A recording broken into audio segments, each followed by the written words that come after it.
ټول نظرونه اوس د پارلیمنت په ځای باندې په سپریم کورټ باندې لګېدلي دي. کم پارټي د ساورینټي او انټیګریټي اف پاکستان په خلاف کار کوي هغه د مجلس شورا ممبر نشي پاتې کېدی. ډیپټي سپیکر صاحب کم رولینګ ورکړی دی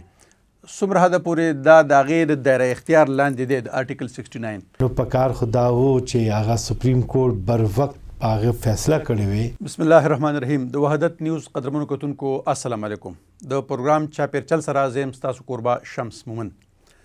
قدرمنو کتونکو تاسو ته معلومه ده چې په پاکستان کې د تیر یو میاشت راسي سیاسي حالات ډیر زیات ګرم شوي دي. که موږ وګورو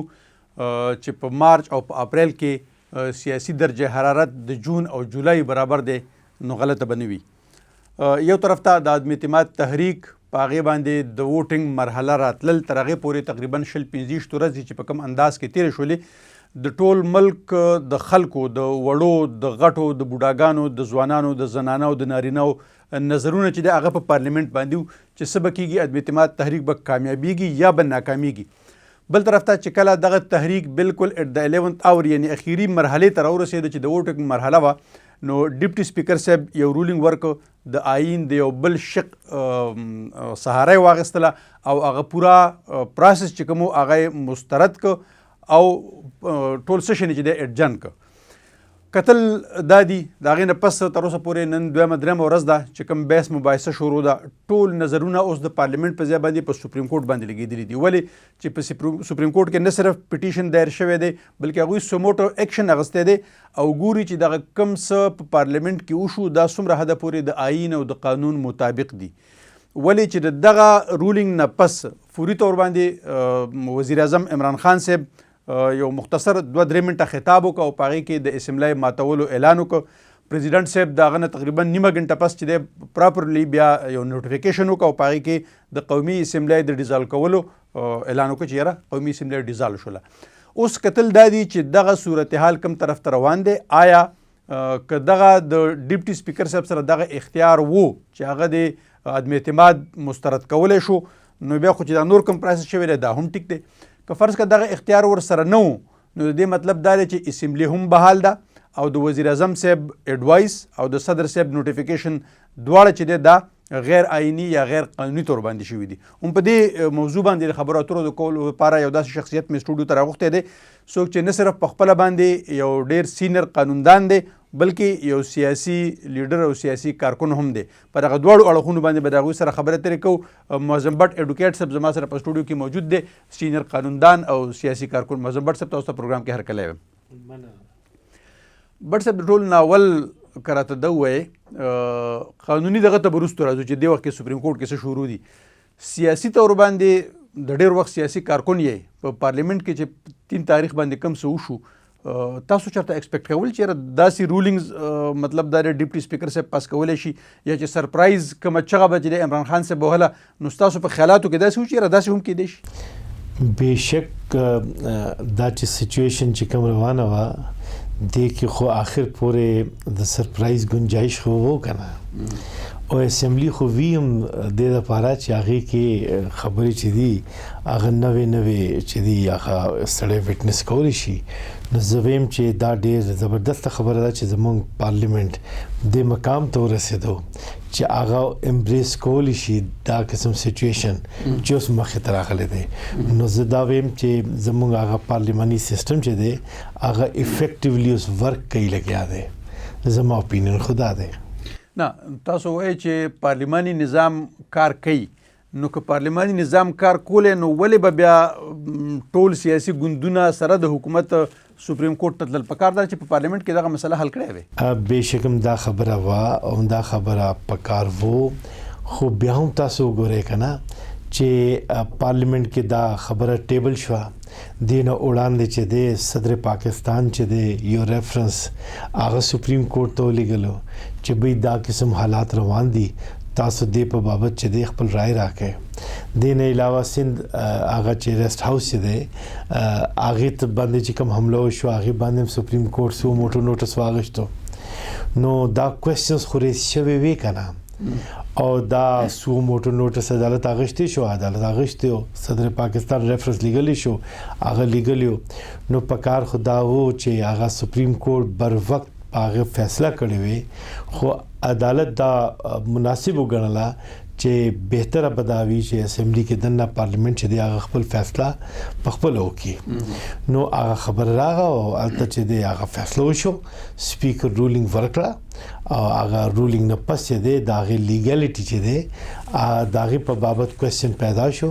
نو یقینا لاره همدا وه چې عدالت راشي هغوی عدالت کې هغه کوېسچن چې دی هغه ریز کړل اوس به عدالت فیصله کوي کانسټیټیوشنل میکانیزم کې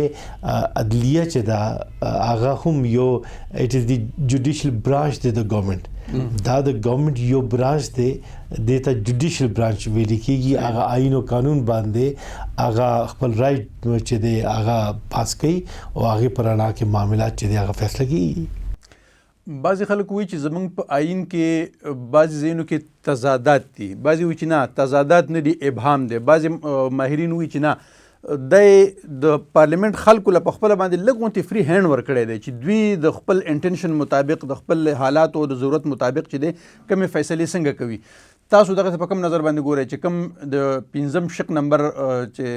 ډیپټي سپیکر صاحب حواله ورکړې ده او د هغې په بنیاد باندې پوره عدم اعتماد تحریک چې دی هغه مسترد کړی دی د دغه شق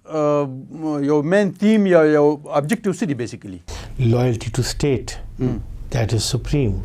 So loyalty to the state دا یو کوېسچن او د دې پس منظر دا و چې بین الاقوامي قوتونه هغوی انټرفیرنس کړی او زموږ پارلیماني سیستم کې او هغې باندې دا الزام راغلی و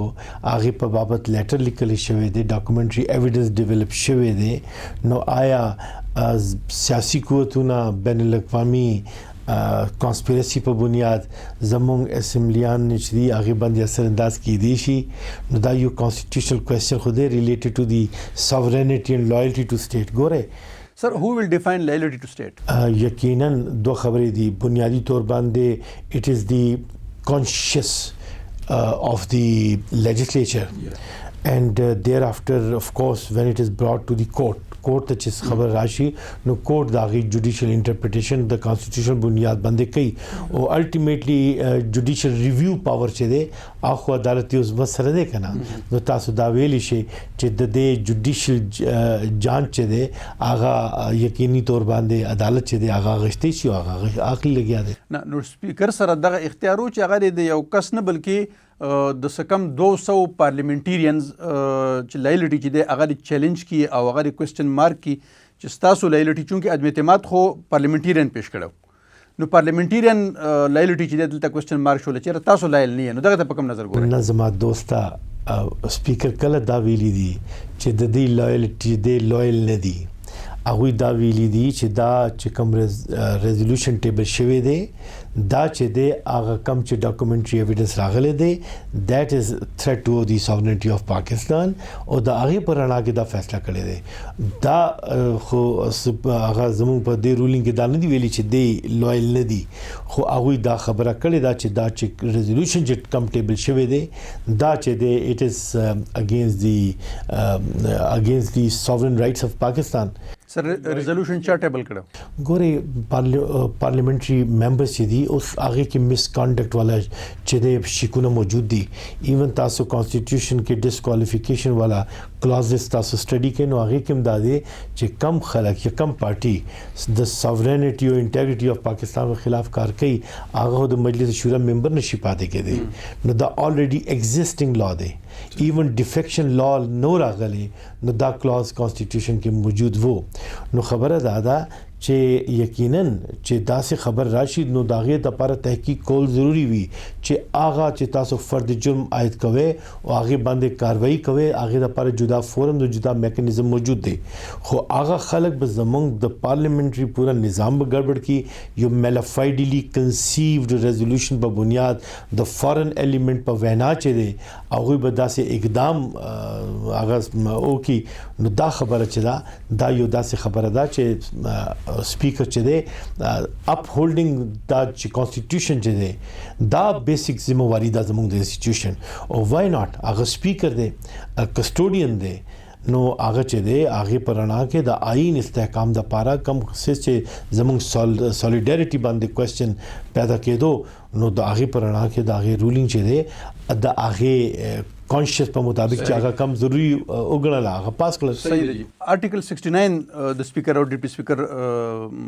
رولینګ چې دی نو هغې ته سیف ګارډ ورکوي. هغه مطلب دا دی چې د نورو خلکو د مداخلت نه، زه به دویم د عدلیې د مداخلت نه چې دی یو قسم له ساتلی دی. څه ګڼئ چې کوم ډیپټي سپیکر صاحب کوم رولینګ ورکړی دی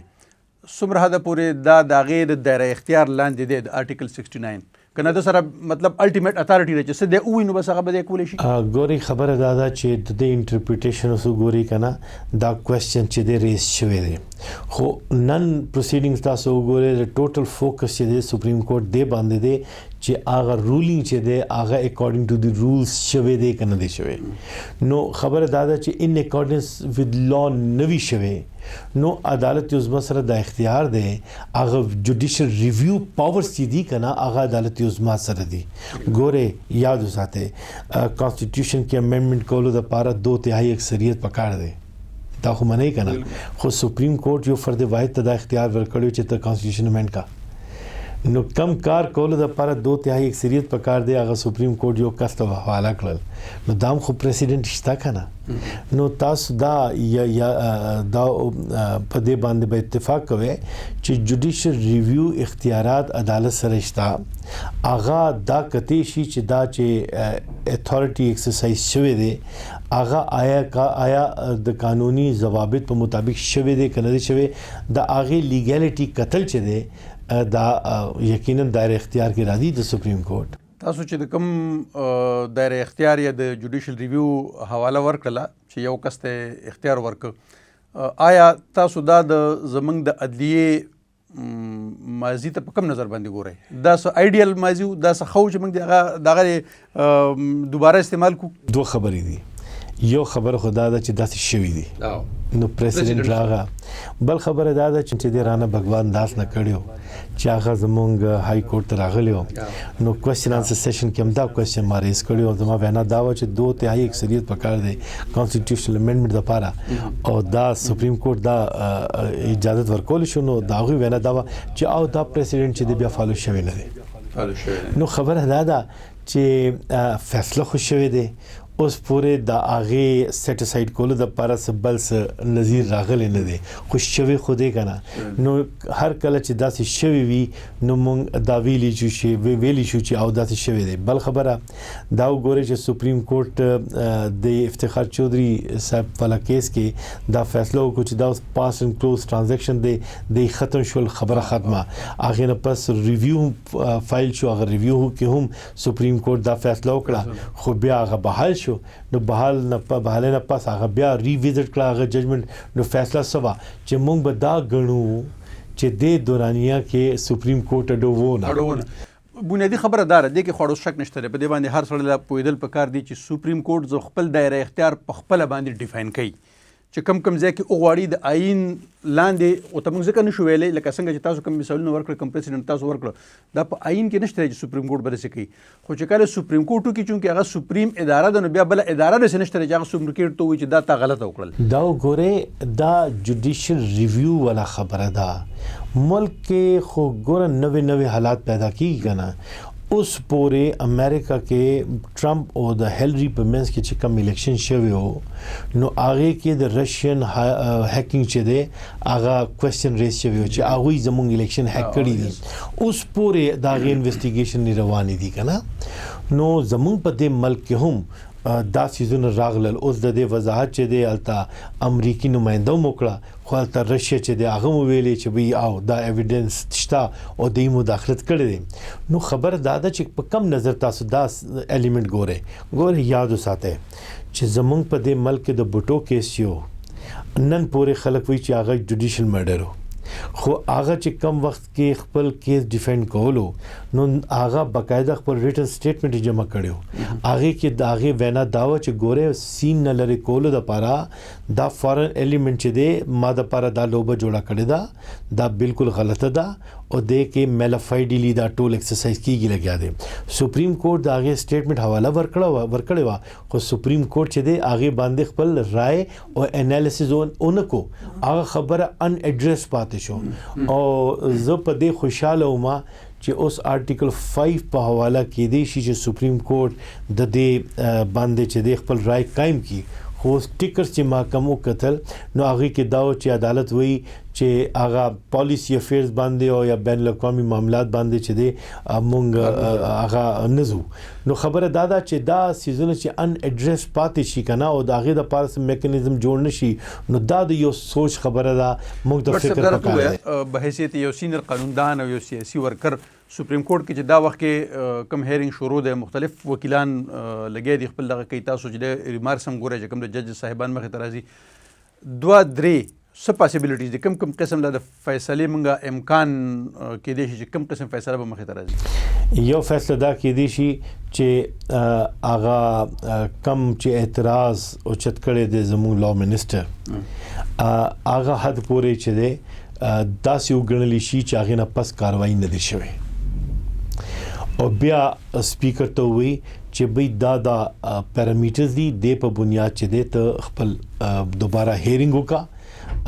ډیبیټ وکا او هغې نه پس چې دی ته دا فیصله وکا مونږ به دا ګڼو چې هغه وخت لا ایکسپایر شوی نه دی سنډې ته دوباره راشه او هغه سیز چې دی دوباره ریپلی وکا بیا سره یو خدا کې دی شي بل خبره دا کې دی شي چې دا خو افتخار چودھری صاحب پریزیډنټ په حواله زویم بل خبره دا دی چې غلطه شوې ده پریزیډنټ هم اوس هغې باندې آرډر پاس کو